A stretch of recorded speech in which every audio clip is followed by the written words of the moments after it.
고린도후서 11장 1절부터 4절. 우리 찾으셨으면 다 같이 우리 합독하겠습니다. 원컨대 시작. 원컨대 너희는 나의 좀 어리석은 것을 용납하라. 청컨대 나를 용납하라. 내가 하나님의 열심으로 너희를 위하여 열심히 내가 너희를 정결한 처녀로 한 남편이 그리스도께 드리려고 중매하노라. 뱀이 그 관계로 이와 미혹한 것 같이 너희 마음이 그리스도를 향하는 진실함과 깨끗함에서 떠나 부패할까 두려워하노라. 만일 누가 가서 우리의 전파하지 아니한 다른 예수를 전파하거나 혹 너희의 같지 아니한 다른 영을 받게 하거나 혹 너희의 같지 아니한 다른 복음을 받게 할 때에는 너희가 잘 용납하는가. 시간에 이 말씀 통해서 하나님이 우리 각자에게 주시는 말씀을 깨달을 수 있도록 하나님 내 마음을 열어주시고 내게 들을 길을 허락해달라고 자신의 심령을 놓고 우리가 이 시간 짧게 기도하겠습니다. 하나님 아버지, 내 말씀의 지혜와 시간 능력 주시옵소서. 아버지, 주의 말씀 전할 때 정말 담대하게 하여 주시고 오직 주의 말씀만을 분별하여 전할 수 있게 도와주시옵소서. 하나님이 알게 하시는 귀한 능력으로 나를 붙들어 주시고 우리 모두를 같은 한 성령으로 감동케 하여 주시옵소서. 주께 감사하며 예수 이름으로 기도했습니다. 우리 하나님이 정말 공평하신 분인데 그 공평하시다고 하는 것은 그 하나님의 의와 공의를 주의 보좌의 기초로 삼으셨다는 말입니다. 그 하나님의 의는 우리가 흔히 표현하는 여기 이제 영어 다들 잘 아시니까 정의, justice라고 하는 용어로 우리가 받아들일 수 있겠고 또 공의라고 하는 것은 judgment, 판단, 그의 정말 신실하심, 정말 의로우신 그 판단이라고 하는 것, 그 재판권을 주님이 가지실 수밖에 없다는 것. 왜? 그분이 가장 공평하게 우리를 모든 만물을 다루실 수 있기 때문에 그분은 의와 공의를 정말 이루시는 분이고 그에게 있어서 의와 공의가 그 주님께서 가지고 계시는 그 권위에 기초를 이룬다고 하는 것입니다. 근데 그 하나님은 또 그보다 앞서서 진실함을 가지고 또 궁휼하심이라고 하는 그 성품을 가지고 우리를 대하신다고 하는 것이 우리에게 가장 큰 은혜가 되는 거죠. 이 시편 111편 7절을 보게 되면 이런 말씀이 있어요. 그 손의 모든 행사는 항상 진실과 공의로움이 충만하고 말씀하신 법이 확실하도다. 이런 이제 고백이 있거든요. 우리가 신앙생활 하면서 정말 하나님이 공평하고 의로우시다고 하는 것을 정말 여러분이 받아들이고 믿는 부분은 대단히 중요합니다. 우리가 일반 계시를 통해서 하나님 알만한 신성을 통해서 모든 사람이 하나님을 알 수 있게 하신 것도 하나님의 공평하심이에요. 또 마태복음 5장 45절에 나오는 것처럼 의인과 악인에게도 동일하게 정말 해와 비를 주셔서 저들이 노력의 소산을 얻을 수 있도록 하신 것도 하나님의 또 공의라고. 그러나 무엇보다 우리에게 주신 하나님의 공의는 특별 계시를 통해서 그 아들이 이루신 그 공로를 믿는 자마다 누구나 예외 없이 하나님의 자녀가 되는 권세를 주셨다 하는 것이 정말 또한 우리에게 있어서 하나님의 공의로우심이라. 하나님이 공의롭다라는 것을 우리가 얼마만큼 믿느냐에 따라서 내가 주님을 향해서 달려나가는 소망과 열정이 달라져요. 그것은 아마 여러분의 삶을 통해서 반증하고 있을 거거든요. 우리가 이 세상을 살다 보면 요즘에 얼마나 요즘 또 선거철이잖아요. 선거철이기 때문에 각 당파가 이 두 가지로 갈려있잖아요. 우리가 흔히 아는 복지에 대한 개념, 개인의 어떤 민주적인 어떤 그런 개념으로, 또 하나는 안보나 국가 경제에 대한 개념으로 서로 팽팽하게 맞서고 있다. 이쪽을 향해서 보게 되면 그 말이 맞는 것 같고 저쪽을 향해서 보게 되면 맞아 이러죠. 제가 예전에 제가 영화를 참 되게 좋아하는데요. 예전에 봤던 그 한국 영화 중에서 그 광해랑 이제 변호인 영화가 되게 감동이 됐었어요. 그 광해에서 되게 감동이 됐던 건 뭐냐면 그 임금이잖아요. 그 임금이 그 천민이 이제 임금 행세를 하는 건데 더 임금답다 이게 그 천민이. 그가 한 말 중에서 뭐였냐면 이 신하들이 우리가 그때 중국의 어떤 4대 문화에 젖어 있었는데 중국이 파병 요청을 했단 말이에요 그때. 그래가지고 2만 명을 보내라고 그랬을 때 왕이 그걸 거절을 해요. 아니 우리 백성을 왜 저기 남의 나라 그 파병해가지고 군사로 지원을 하냐 그랬더니 제자들이 이 정말 저 오랑캐를 쳐부시는데 우리가 4대 정말 의를 정말 치러야 되고 저 오랑캐를 쳐부시는 건 마땅하다 이런 얘기를 할 때 그 왕이 뭐라 그러냐면 나는 그 4대 명분보다 우리 백성이 1만 배 더 중요하다 이런 말을 하거든요. 그때 우리가 뭔지 왠지 모를 카타르시스를 느끼죠. 그게 왜입니까? 맞는 말이니까. 그게 맞는 말이잖아요. 시대를 떠나서. 우리 또 그 변호에서 유명한 아주 말이죠. 그거 패러디 많이 됐던데. 네? 대한민국 1조 2항. 그래서 대한민국의 주권은 국민에게 있고 모든 국가의 권력은 국민으로부터 나온다. 막 이러면서 그 변호인이 막 정말 그 시대에 이제 폭정 안기부 출신 그 높은 사람 앞에서 막 항변하잖아요. 물 먹이면서. 그때 또 왠지 모르게 우리의 가슴판이 막 울린다 이게. 이게 뭐지? 뭔가 뜨거워진다. 뜨거워진다. 제가 이런 얘기를 이제 들은 적이 있어요. 어느 저희 선배님인데 이제 더 이상 그 기독교 안에서 비전을 제시해 줄 수 없다는 거예요. 도리어 세상에 더 많은 비전이 있다는 거예요. 도리어 세상 사람들이 세상에서 더 많은 꿈을 발견한다는 거예요. 그 말이 참 이렇게 충격적으로 다가오더라고요. 더 이상 이 시대의 교회는 젊은이들에게 뜨거운 열정을 불러일으킬 수 없다는 거예요. 그 말이 참 이렇게 서글프더라고요. 왜 그렇게 됐을까? 이 남의 일처럼 안 들리죠. 왜 그렇게 됐을까? 근데 그 말이 맞는 세상에 우리가 살고 있더라고요. 여러분, 제가 제 자신을 놓고 하나님 앞에 이렇게 생각을 해봤을 때 내가 왜 주님이 우리에게 맡기신 일을 놓고 뜨겁게 반응할 수 없을까 하는 그런 생각을 해본 적이 있어요. 아, 내가 성령에 충만하지 못하구나 하고 늘 습관을 따라 기도해왔죠. 우리는 성령 충만해야 되니까. 이거는 인간의 육체로 이루어진 일이 아니고 하나님의 영으로 하나님이 하시는 일이니까 너무나 합당한 이유들을 따라서 우리가 그렇게 기도하고 한다. 그러나 그러한 생각 가운데 정말 저 안에 떠올랐던 하나의 또 하나의 생각은 무엇이냐? 그것은 제가 의롭지 못하다는 거였어요. 내가 어느 순간 공평하지 못한 부분에 마음을 두고 있다는 걸 알았어요. 내가 어느 순간 나 개인적인 잘됨에 세상 그 기준을 가지고 세상을 보는 걸 알았고 내 이웃을 보는 걸 알았고 내 주변을 바라보는 것들을 하나님이 알게 해주셨다. 우리 인간은 완전할 수 없죠. 온전할 수도 없습니다. 하나님이 온전하신 것 같이 온전하라. 참 어려운 말이죠. 그러나 하나님 우리에게 심어놓으신 씨가 있다.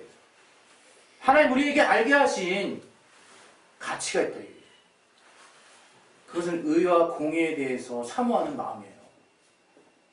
하나님의 공평하심에 대해서 반응할 수 있는 자아가 있다는 거예요. 우리 안에.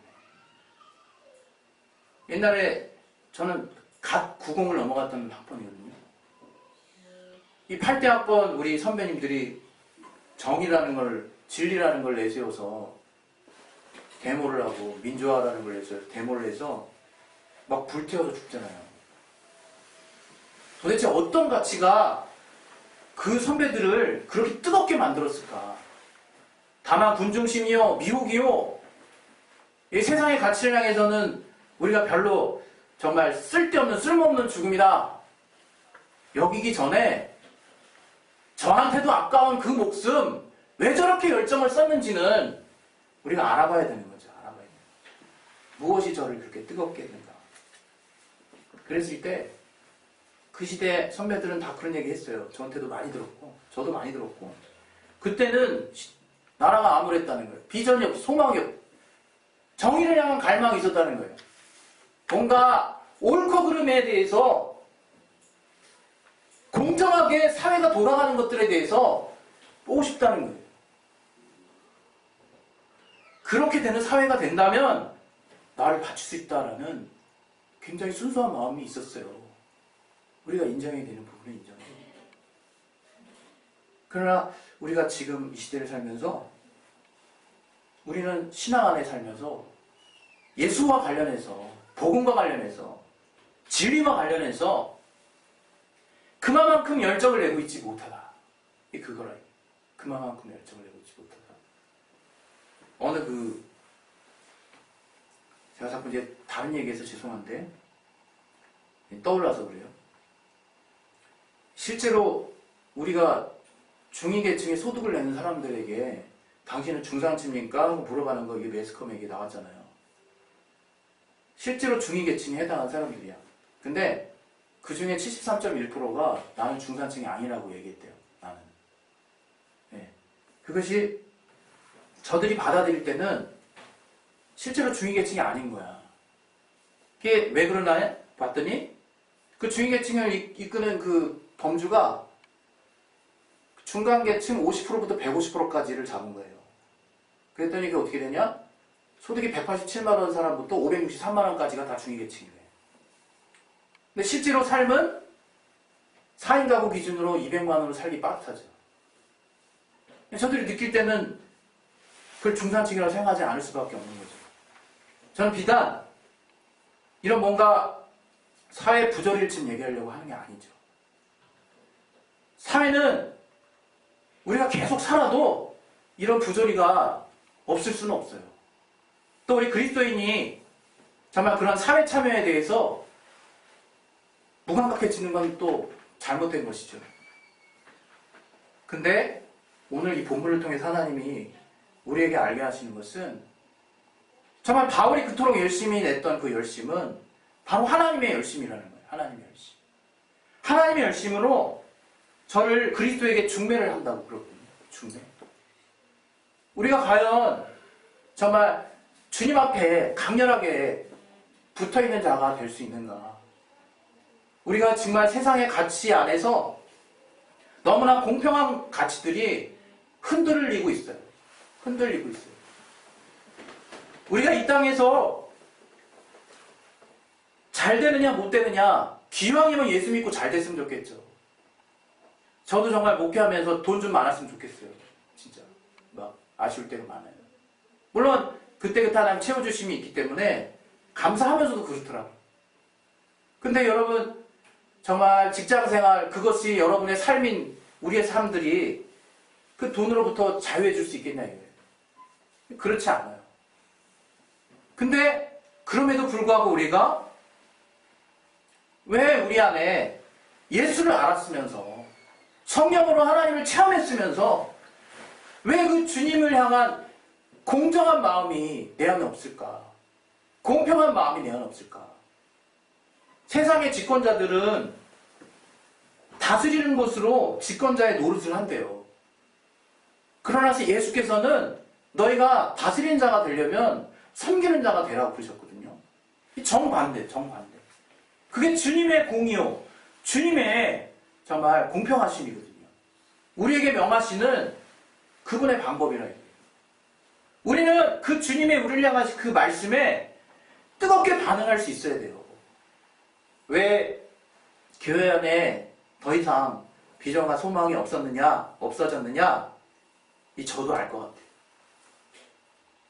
교회가 세상이 좋아하는 물질에 이미 썩어들었고, 교회가 세상에서도 강조하는 그 가치가 저들에게도 제일 중요한 가치라고 주장되기 시작한 뒤부터 교회는 소망을 잃었다. 교회는 더 이상 볼 게 없어졌다. 더 이상 교회 나가서 내 삶이 어떻게 될까가 걱정이 된다 이거예요. 교회 나가서 하나님 나의 삶을 어떻게 역사해 주실까만 걱정이 된다 이거예요. 왜 우리가 교회 가서 그것을 발견해야 될까? 하나님의 공의로우심이, 하나님의 의로우심이 그걸까? 그게 아닌데. 정말 하나님은 교회에서 하나님의 진리를 발견하기 원하는 거예요. 진리가 뭡니까, 진리가? 여러분, 정말 우리가 진리를 발견했다면 다 투자할 수 있는 거예요, 진짜. 투자할 수 있는 거예요. 왜? 진리란 말 뜻이 그건데, 진리가 영원히 변하지 않는 게 진리예요. 진리가 지금부터 영원히 참인 게 진리라 이거예요. 어떻게 그 참 앞에, 영원히 변치 않는 가치 앞에 나를 맡기지 않을 수가 있겠습니까? 이 세상은 다 변한다고 하는데도 왜 내가 이 세상을 의지할 수 있겠습니까? 여전히 진리에 대한 하나님의 우리에게 반드시 주님의 뜻대로 행하실 때 하나님이 갚아주신다고 하는 하나님이 진리 앞에서 말씀하신 그 약속을 내가 믿고 있지 못하다. 내가 여전히 불안하다. 내 삶이 움직이는 것이 아니라 사실은 주의 말씀을 향한 내 마음이 움직이고 있다는 것을 우리는 부인할 수 없어요. 세상은 이전부터 지금까지 그대로 있다고 그랬어요. 주의 말씀에. 주님이 오시는 그날 마무리 되는 거야. 그때까지는 계속 결혼하고 정말 잔치 벌이고 정말 술 마시고 세상은 계속 그렇게 가는 거예요. 똑같이 계속 반복해서 간다 이거예요. 우리는 과연 그런 삶 가운데서 무엇을 발견한 자인가? 무엇을? 나는 무엇을 발견한 자인가? 예? 저는 오늘 이번 주에 이렇게 하나님이 이렇게 주신 말씀 가운데 그 단어 가운데 그 단어가 되게 저를 이렇게 찔렀어요. 아, 왜 이렇게 불태워지지가 않지? 이게 마치 무슨 젖은 장작 같더라고요. 젖은 장작. 예? 왜 이렇게 불이 안 탈까? 그때 깨닫게 해주신 것이 아주 되게 단순해요. 내가 하나님의 공평하심을 완전하게 믿고 있지 못하다는 걸 발견했다. 교회 목회를 놓고서는 이렇게 하면 정말 이게 과연 우리 정말 성도분들이 다 따라주실 수 있을까? 또 이 상황들이 벌어지면 과연 이게 교회가 버텨낼 수 있을까? 이러한 것들이 지금 아직 시기상조는 아닐까? 별 제한에 있는 자기 생각을 꽉 차가지고 하나님의 정말 갚아주시는, 하나님의 공평하게 우리를 대해주시는 하나님의 자녀를 향한 약속이나 뭐거나 아무것도 내가 정말 제대로 신뢰하고 있지 못하는 나의 불안한 현실을 문득문득 발견한다. 문득문득. 여러분, 이거는 정말 남의 문제가 아닙니다. 다른 사람의 문제가 아니에요. 바로 제 문제고 정말 제가 하나님 안에서 발견한 것이래요. 여러분, 세상에서는 My endless love.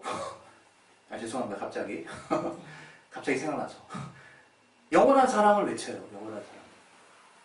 그러나 요한일서 2장 15절에는요. 이 세상에는 그 사랑이라는 게 없대요. 그 여러분 아셨습니까? 이 세상에는 아버지의 사랑이 없대요. 여러분, 우리가 명할 수 있는 사랑에 대한 정의를 내릴 수 있어요. 또 그 사랑의 가치를 우리는 알고 있습니다.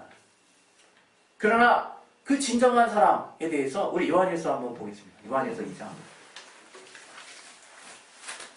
요한일서 2장 15절.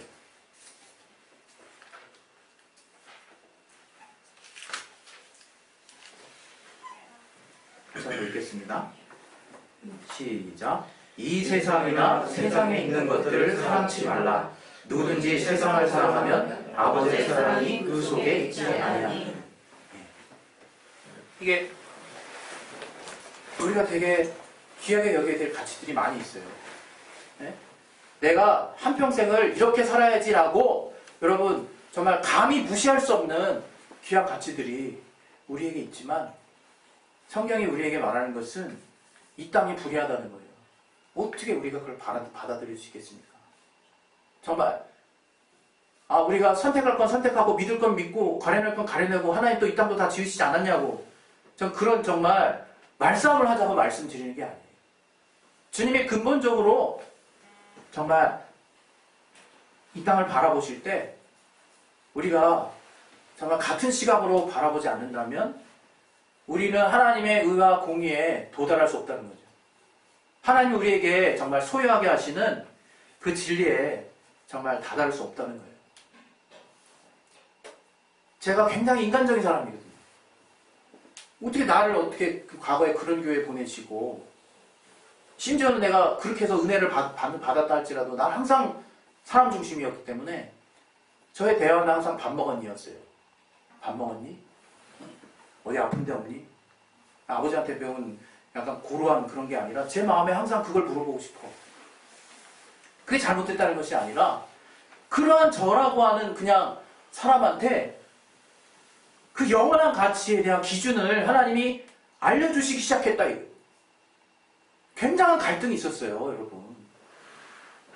저 같은 사람이 그거 알아들으려면요 굉장히 오래 걸려요, 사실. 막 그냥 안에서 분노가 막 일더라고. 분노가 왜 하나님이 이러실까 싶어요. 그냥 왜 하나님이 이러실까. 네? 그런 마음이 있을 때도 많았다, 이게. 그러나 지금 하나님이 이렇게 목회를 하게 하는 이 현장에 앞에서는 제가 솔직히 제 마음속으로 고백한다, 이게. 정말 하나님만이 의로우시고 내가 그 기준을 따라 살지 않으면 나에게서 얻을 건 없구나라고 하는 것을 생각한다. 우리가 바울이 빌립보서 3장 8절에서 내가 정말 세상에서 알았던 그 모든 지식을 배설물처럼 여긴다 그러잖아요. 그리고 내가 나에게 있어서 가장 그 고상한 가치가 내 주 그리스도 예수를 아는 지식이라는 거예요. 그게 바울에게 있어서 가장 분명한 실상이었어요. 저와 여러분이 신앙생활을 한다는 것은 이제 이 기준을 확실하게 두고 사는 거예요. 누가 뭐라고 해도. 누가 그걸 뭐라고 정말 핀잔 놓고 누가 뭐라고 한다 할지라도 그것만이 옳다라고 주장하는 거예요. 저는 정말 교회 안에 하나님의 부르심의 가치 중에 신앙생활의 우선순위와 균형과 조화를 여러분들에게 그동안 많이 강조했어요. 그 균형과 조화라고 하는 것은 우리의 실생활의 삶과 신앙이 따로 놀면 안 된다는 그 부분에 있거든요. 근데 그렇다고 해서 그것이 까만색과 하얀색이 만나서 회색이 되는 걸 말하는 게 아니거든요. 정말 우리가 주님 안에서의 분명한 우선순위를 가지고 내가 내려놓을 것이 분명히 있는가 하면 그 기준의 중심으로 나를 완전히 바꿔놓지 않으면 같은 똑같은 행위로 보인다 할지라도 그것이 하나님이 인정하실 수 있는 것이 있고 그것이 정말 아무런 가치가 없는 게 될 수도 있다는 거예요. 뭐니 해도 여러분 우리는 그 가치를 믿어야 되는 거예요. 하나님이 세워놓으신 그 공의로움의 가치를 우리는 믿어야 되는 거예요. 그 하나님께서 그렇다고 해서 정말 매몰차게 우리도 더 이해할 수 있게 대부분 모든 것들은 하나님으로부터 나왔기 때문에 정말 공평하신 하나님이다 인정할 수밖에 없어요. 결국 알고 나면. 그러나 때로는 우리가 그 하나님의 계획 가운데 있는 모든 일들을 다 알 수는 없습니다. 때로는 하나님이 정말 불공정하게 보이고 우리에게 일어날 일들이 불공평해 보일지라도 우리가 결국 마음 중심에 두어야 될 것은 진리만을 내 안에 가득 둬야 된다. 오직 예수께서 하신 말씀만이 정말 나를 의롭게 할 뿐만 아니라 내가 그 기준을 통해서 나의 삶을 정말 꾸려나가겠다고 하는 분명한 삶의 기준을 정하지 않으면 어느 순간 내가 교회에서 뭔가 열심히 하고 있지만 그렇게 세상과 타협하고 있는 그렇게 정말 어느 순간 물들어 있는 내 모습을 볼 수밖에 없을 거예요.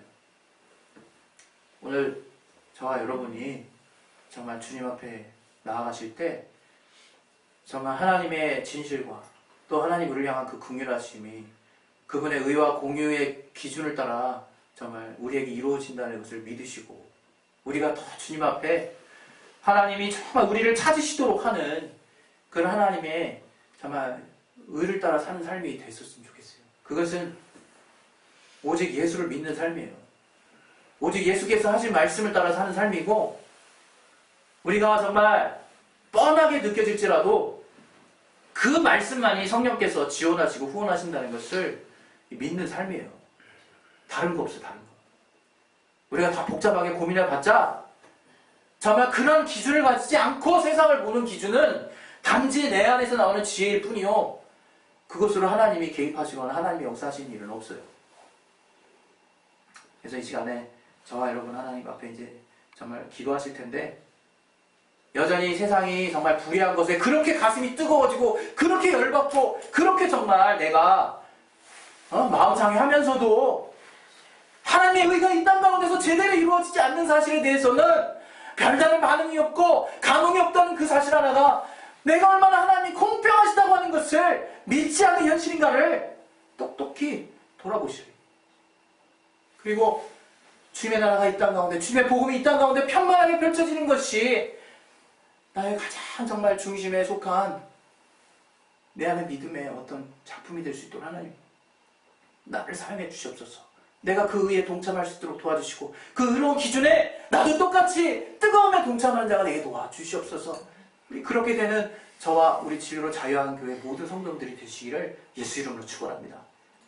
이게 정말 하나님 앞에 우리가 정말 계속해서 나아가야 되는 길이라고 믿습니다. 이 시간 우리 기도하실 때 우리 모두는 그렇게 하려고 합니다. 그러나 그렇지 않게 계속 세상은 내비두지 않기 때문에 놔두지 않기 때문에 우리가 깨어있으라고 하는 거죠.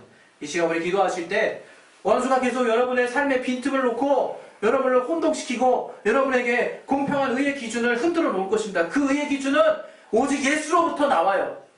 오직 주님이 하신 말씀에 여러분의 삶의 기준을 한번 잡아보시고 한번 내가 끝까지 한번 가보시는 신앙을 유지하셨으면 좋겠습니다. 이 시간 우리 기도하실 때 하나님 내가 예수로 말미암는 그의 그 공평한 기준을 내가 이 땅 사는 동안 성령을 통해서 성령의 감동하심을 통해서 계속해서 믿고 따르고 의지하겠사오니 아버지 내 삶을 선하게 인도해 주시옵소서. 정말 이것을 놓고 이 시간에 예수여 한번 하시고 기도하겠습니다. 예수여 하나님